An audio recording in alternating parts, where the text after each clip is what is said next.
오늘 본문에는 두 사람이 예수님 앞에 서는 것을 보게 됩니다.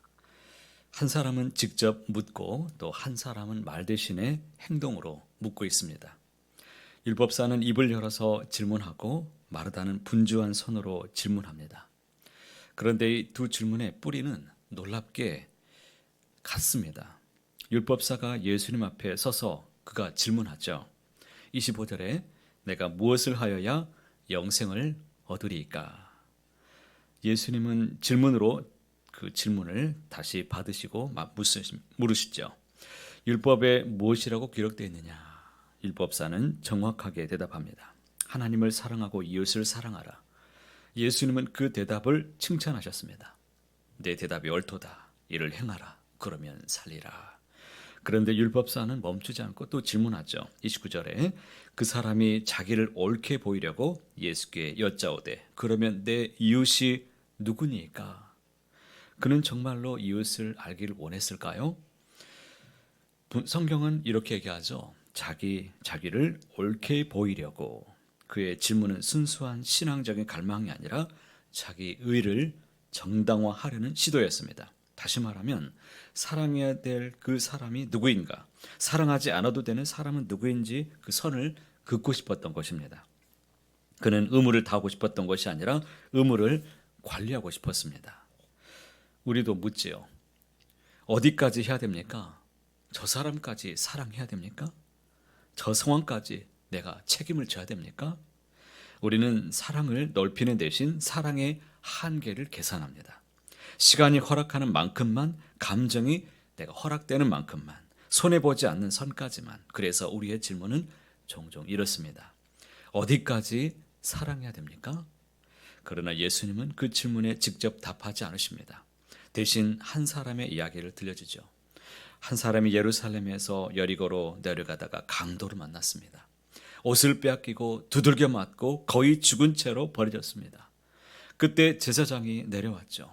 성전에서 하나님을 섬기던 사람, 기도하고 일상으로 돌아가던 사람이었습니다. 그는 보고도 피하여 지나갑니다. 조금 뒤에 레위인이 옵니다. 말씀을 맡은 사람이죠. 율법을 아는 사람입니다. 그도 역시 오늘로 보면 그리스도인이죠. 그도 보고 그냥 지나갑니다. 그런데 잘 아는 것처럼 사마리아인이 등장합니다. 불쌍히 여겨 그는 다가갔습니다. 상처에 기름과 포도주를 붓습니다. 자기 짐승에 태우고 주막에 데려가서 비용을 지불합니다. 그리고 더 들면 갚겠다고 약속하고 그가 가던 길을 가야만 했습니다. 예수님이 묻습니다. 누가 강도 만난 자의 이웃이 되었느냐?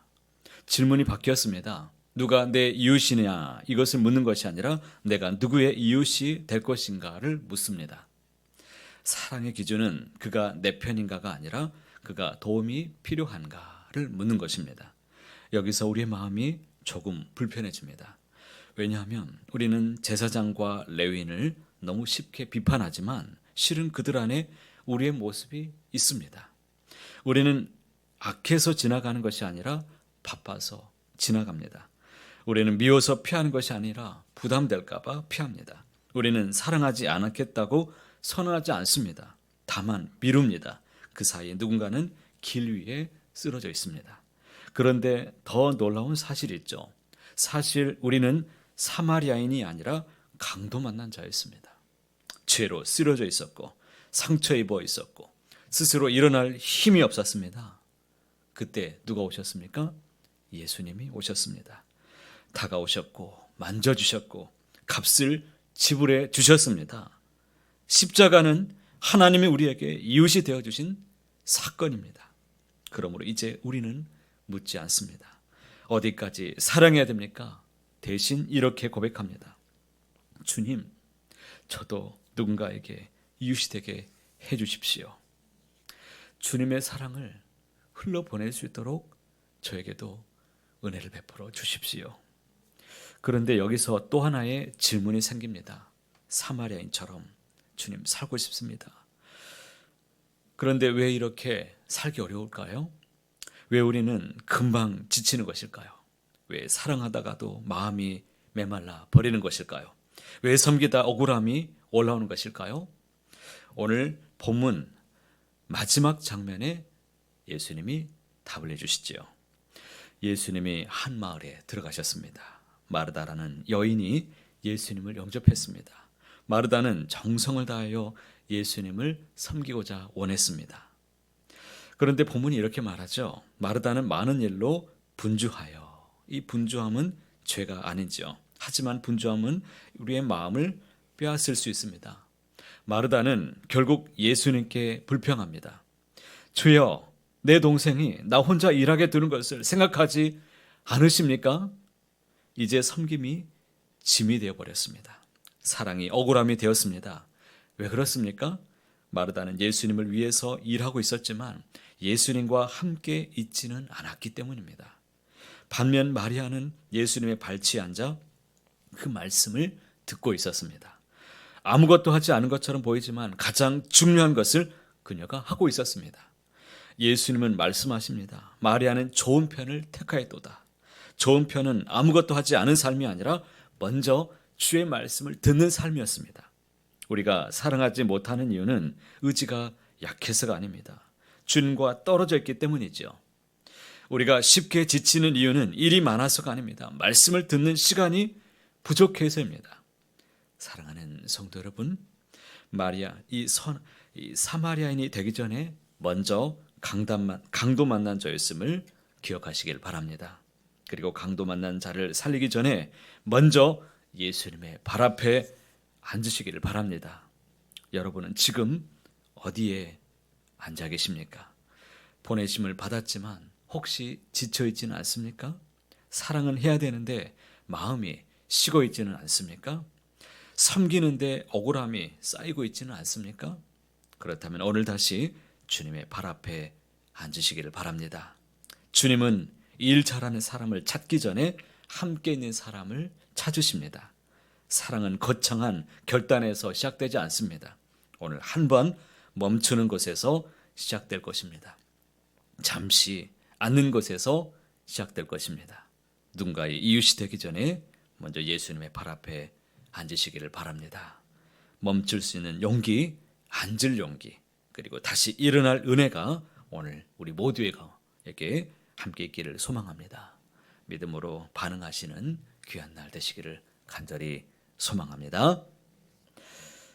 우리를 일꾼으로 부르시기 전에 자녀로 불러주신 하나님의 은혜에 감사합니다. 사랑은 결심이 아니라 은혜에서 시작됨을 잊지 않게 인도하여 주시옵소서. 보내심을 받되 멈추어 사랑하게 하시고 다시 발 앞에 앉는 인생 될 수 있도록 주관하여 주옵소서. 지나가던 우리의 발걸음을 멈추게 하시고 분주한 우리의 마음을 잠잠하게 하여 주옵소서. 주님이 주시는 참된 평안함, 이 평안함 가운데 하나님의 사랑을 충만하게 누리게 하시고 이 사랑을 온 이웃에게도 증거할 수 있도록 오늘 한 날 가운데도 은혜 가운데 우리를 붙잡아 주시옵소서. 사랑을 계산하지 않게 하시고 은혜 받은 자답게 사랑으로 섬길 수 있는 넉넉한 마음도 우리 안에 부어 주시옵소서. 사순절 이 아름다운 계절에 그리스도의 십자가의 사랑, 그 사랑 앞에 우리가 사랑으로 날마다 넘치는 은혜 가운데 살아가도록 주관하여 주옵소서. 감사하며 예수님의 이름으로 간절히 기도하옵나이다. 아멘. 오늘도 주신 말씀을 붙잡고 기도하시기 바랍니다. 오늘은 예수님의 제자로 우리 모든 교우들이 믿음으로 성장해 갈 수 있도록 기도하는 날입니다. 예수님의 제자로 예수님을 알고 또 담고 전하는 모든 교회가 다 될 수 있도록 위해서 기도하시기 바랍니다. 영유아 유치부, 아동부, 중고등부, 청년부, 새가족부 모든 부서 위에 하나님의 은혜가 함께 부어지고 예수님을 닮고 모든 세대가 그리스도의 온전한 제자로 서갈 수 있도록 여러분 힘써서 기도하시기 바랍니다. 그리고 여러분 가지고 오신 기도 제목 가지고 간절히 기도하시다가 오늘도 은혜로 풍성한 날 다 되시기를 간절히 소망합니다.